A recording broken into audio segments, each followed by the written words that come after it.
Alright guys, Stat 1150, following up on the previous videos, what have we done so far?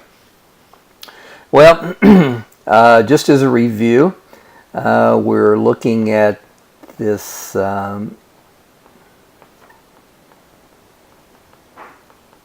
new topic, if you will, two variable statistics, which has as a goal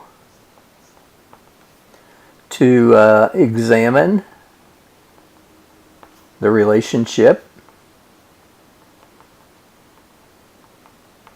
between two quantitative variables,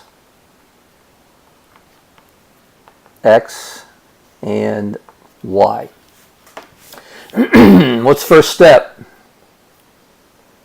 See it, summarize it.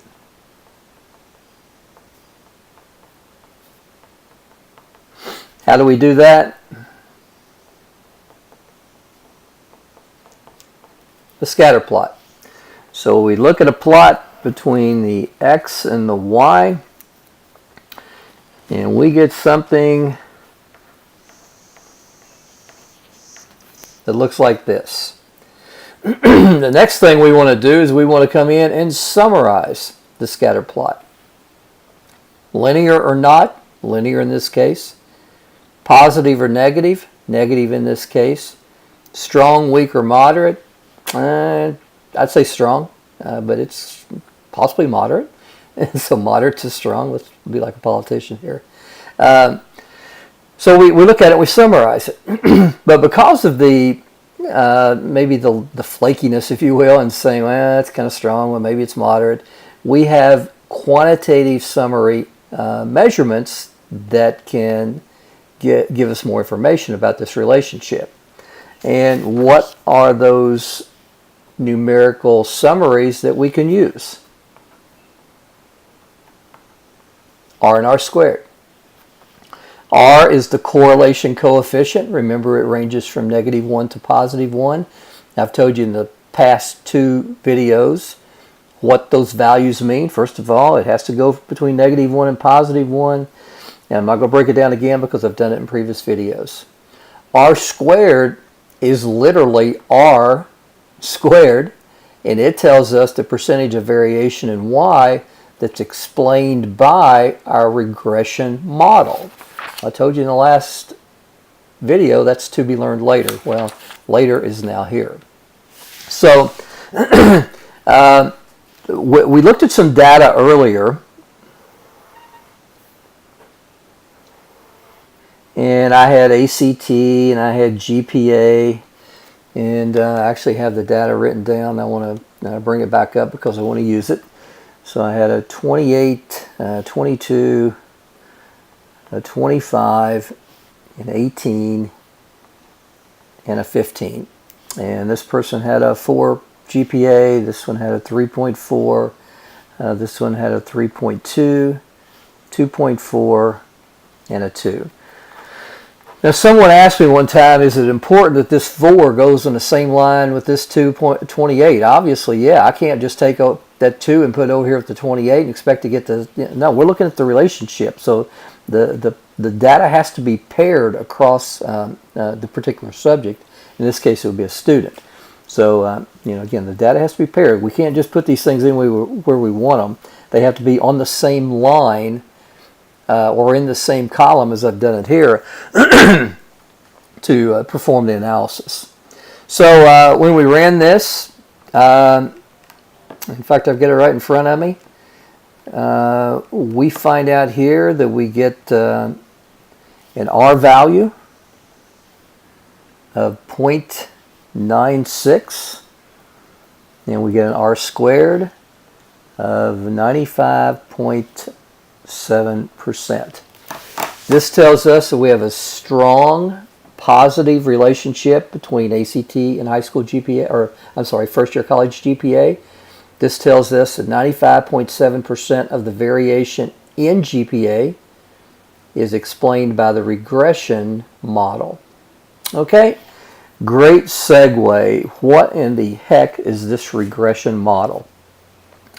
Well, guys, if we've got our scatter plot as we would have from this this information, we have something. I forget exactly what it looked like, and it doesn't matter. We can look at that later.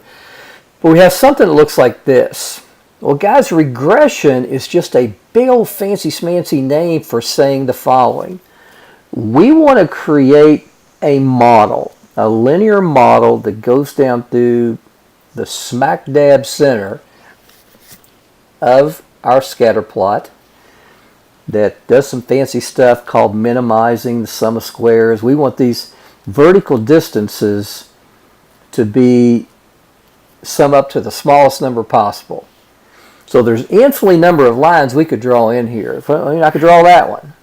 But look at those vertical distances from those points up to that line. Well, that's a lot more than that line would be. And that's some of those distances a lot more than that line would be. It turns out theoretically you can show that there is a unique line that is as close to these points, summatively, if you will, looking at these vertical distances. There's one unique line that handles that characteristic. And because of that, we call it the line of best fit.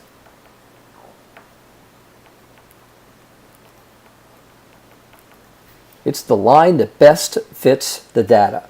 Now, why do we want to come up with this linear regression model other than just to drive undergraduate students crazy? So what's the goals of regression? Well, guys, the primary goal is to better explain the relationship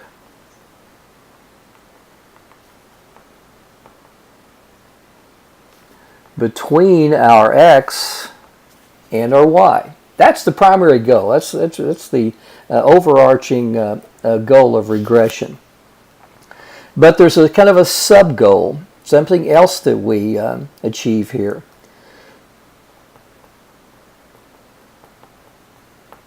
And that would be prediction. And guys, regression models are used in every facet of your life, from marketing of a product to academic selection at universities. Regression is used for prediction. For example, we have ACT, we have first year college GPA, and we have gone out and collected data. We've created a model that best fits the measurements. We have a kid come in a year from now that has an ACT of 28. We can go up to our model, come over to the first year college GPA, and get a prediction using prior data that we've collected. We can make a prediction on what GPA this person will get in their first year of college. Is it going to be perfect? No. Are there going to be hits and misses? Yes.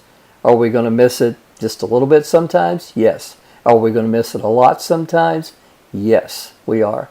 But based on statistical procedures, statistical techniques, sometimes this is the best thing we can use to make a prediction based on a particular measurement.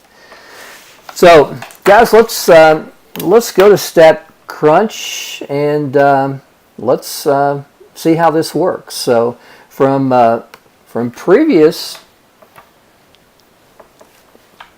from a previous video, I entered this ACT and first year college GPA, and as I showed you before, you can go get a scatter plot, and we'll put ACT as our X and first year college GPA as our Y, and we'll just take all the defaults and compute. Okay,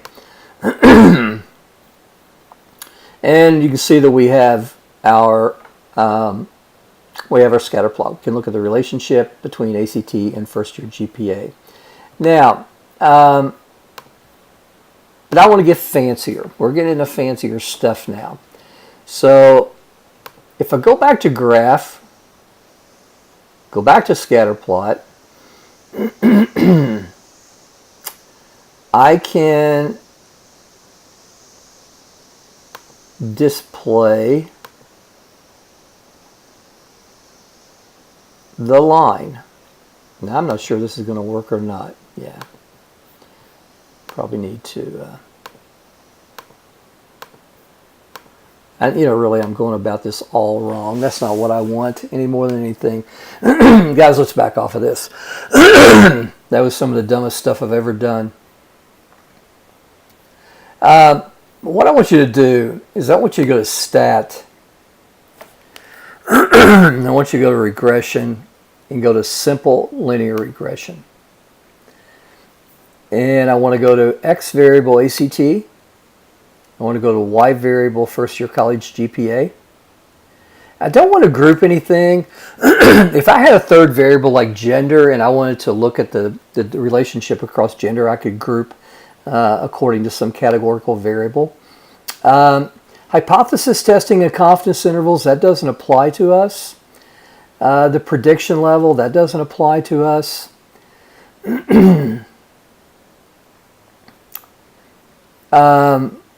Graph, I just want the fitted line plot.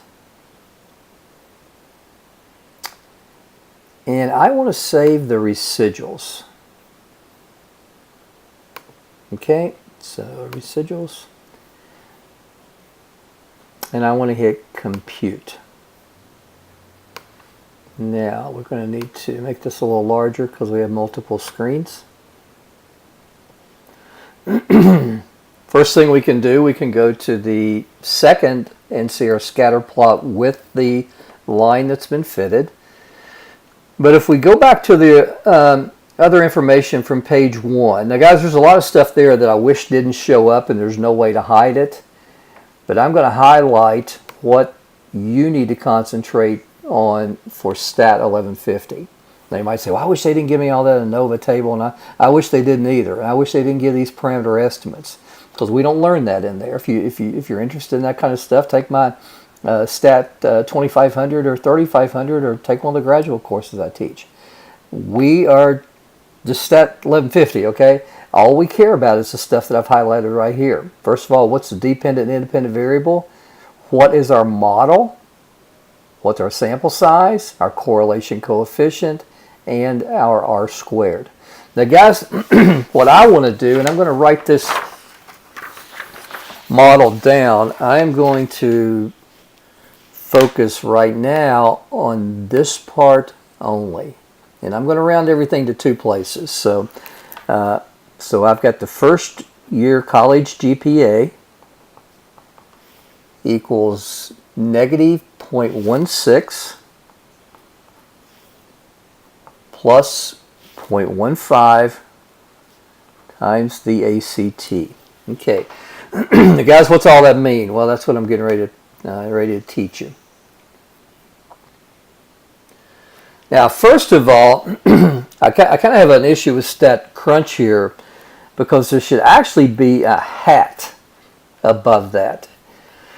Because what this tells us in statistics term, when you put a hat above a variable, you're saying that this is the predicted value. So we have a predicted first year college GPA from this information over here. For example, if we have a student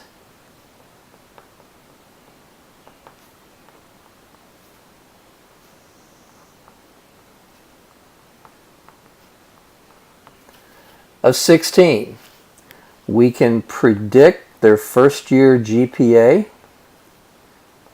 by taking negative 0.16 plus 0.15 times their ACT of 16. Don't do anything goofy and not multiply before you add, so make sure you multiply the 2 first.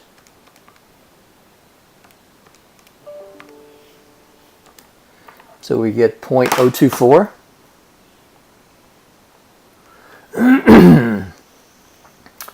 And, oh, shoot, I got that wrong, guys. 0.15 times 16. So it's 2.4.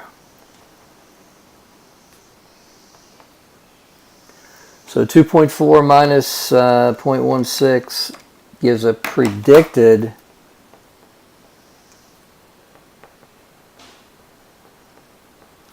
first-year college GPA of 2.24.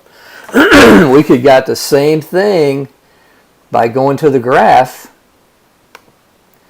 and coming over here to 18. No, I'm sorry, coming over here to 16 and going up to the graph and coming over, and we can see we get an approximate about 2.2 or so. You know, you get an approximation graphically.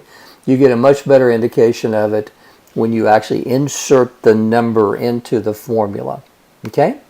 So what we say from this is, using this model, an ACT, a student who has an ACT of 16, based on the information that we've gathered from these 5 students in our sample, we're going to predict their first-year college GPA to be 2.24. And again, will that be right? No, it probably won't. It's going to miss it some. But guys, it's the best prediction we have based on the data that we've collected from our sample. Now, let's break this stuff down. Many moons ago, back in probably, could be as early as 7th grade, 8th grade, who knows. You probably ran into y equals mx plus b, right? And your college professor, instructor, teacher, whoever it may have been, told you that the m was the slope and the b was the intercept. Now, they probably refer to this as the y-intercept. I'm going to refer to it as the vertical intercept. And, you know, what do these values tell you? For example, if you have y equals 2x plus 7, well, you know the slope is 2. You know the vertical intercept is 7. Now, they probably had you fill out one of these little goofy charts. I'm sorry, one of these very meaningful charts.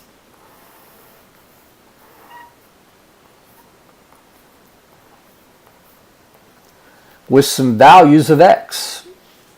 And they said, well, if you put x in here when x is 0, you get 0 times 2, you get a 7. Put 1 in, you get 2 times 1 is 2 plus 7 is 9. And put a 2 in, you get 4 plus 7 is 11.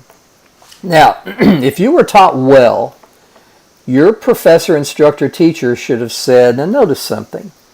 Over here, as we increase these x values by 1 unit, these y values change by plus 2. Do you think it's just by random occurrence, or do you think there's something to it that 2 matches up with the 2 that's in your slope? If I were the teacher, I would look at another example.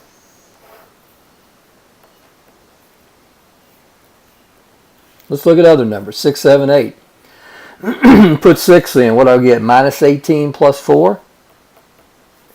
Put 7 in, minus 21 plus 7. Put 8 in, minus 24 plus 4. As I increase 1 unit, what happens over here? From negative 14 to negative 17, I decrease 3. I decrease 3. Is it by accident, or is there something going on? Well, there's something going on because that is precisely the definition of the slope.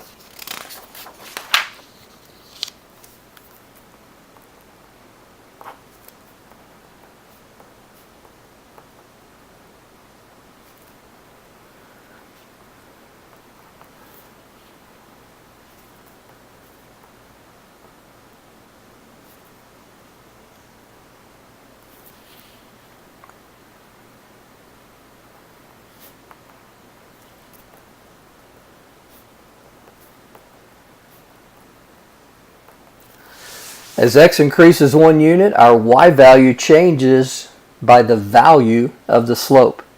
Someone tells me that I've got a point 11/100 on a line, and they tell me the slope is 18. What do I know for sure? I know if I increase that value by 1, that this value right here has to change the slope. I know that the point 12/118, it's the ugliest 18 in the history of 18s, it has to. Increase it by 1 more. Then I know the 136 has to be the value of y that goes with 13. The slope tells me as x increases 1 unit, how much is my y going to change? What would happen over here if m was -10? Increase 1, that has to go down 10. Increase 1 has to go down 10. Guys, that is what the slope tells us. And if your high school teacher or instructor, college professor, whatever it may be, taught you well, they would also say, well, wow, look at that. When x is 0, that 7 seems to match the intercept. Come down here, put 0 in. -3 times 0 is 0 plus 4. Wow, matched again, didn't it? They should have shown you multiple examples to show you that that's exactly what the intercept is. Well, I got the wrong sheet of paper going on here, guys. Got all tore up. What is the vertical intercept?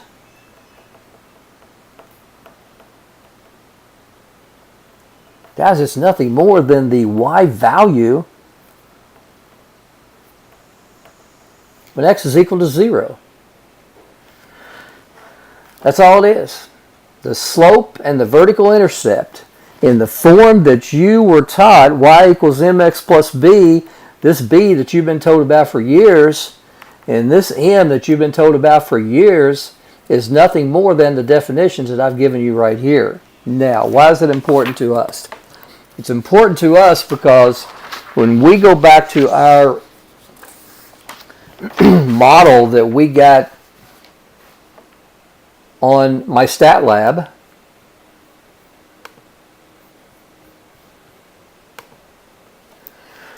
this first year GPA can be predicted by -0.16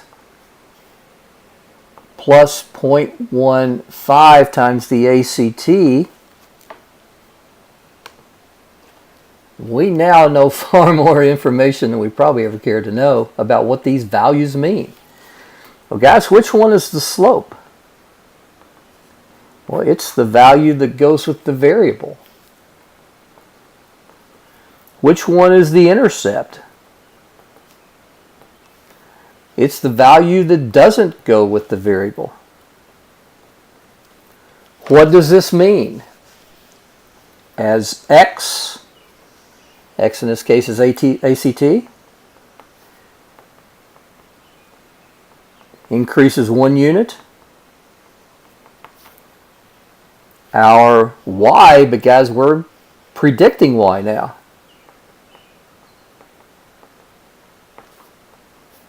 Does what? Increases 0.15 units. Just like we said earlier with the old generic y equals mx plus b. What's the intercept? What's the value of x? I'm sorry, it's the value of y when x is 0. So when ACT equals 0, our predicted y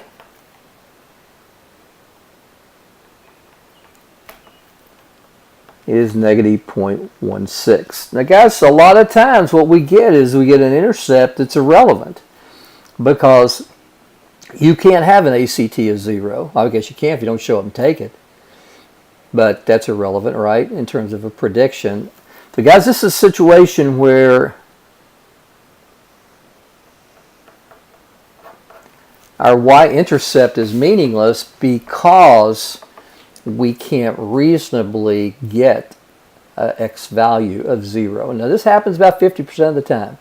Other times you know, your value of 0 may mean something, and then your intercept interpretation means something.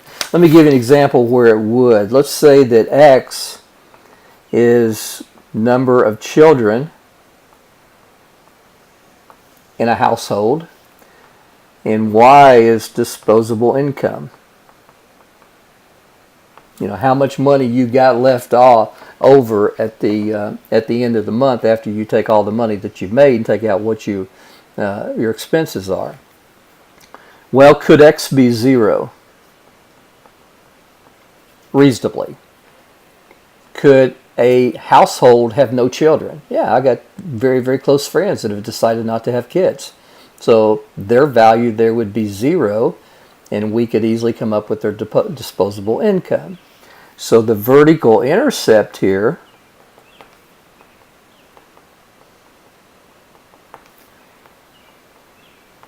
would be meaningful.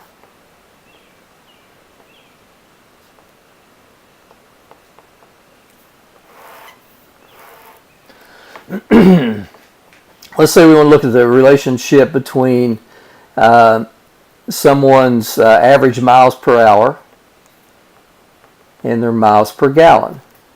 So we're taking a trip from city A to city B, and we let 15 people do it, and we record their average miles per hour, and then we record their miles per gallon. We want to see if there's a relationship. In other words, the faster you drive, does the miles per gallon go up or down? Well, we know it goes down, but we'd like to see by how much. Can X be 0? Well, guys, if X is 0, you haven't gone anywhere. Well, my screen left. This is interesting.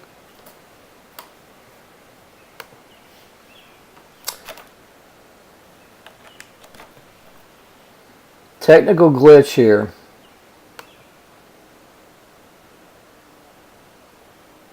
All right, never had that happen before, but glad we got it taken care of. So anyway, back to this example. X could not be 0, so because again, you wouldn't go anywhere. So how in the world can you establish a miles per gallon if you haven't gone anywhere?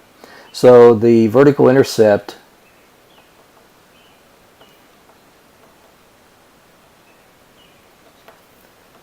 would not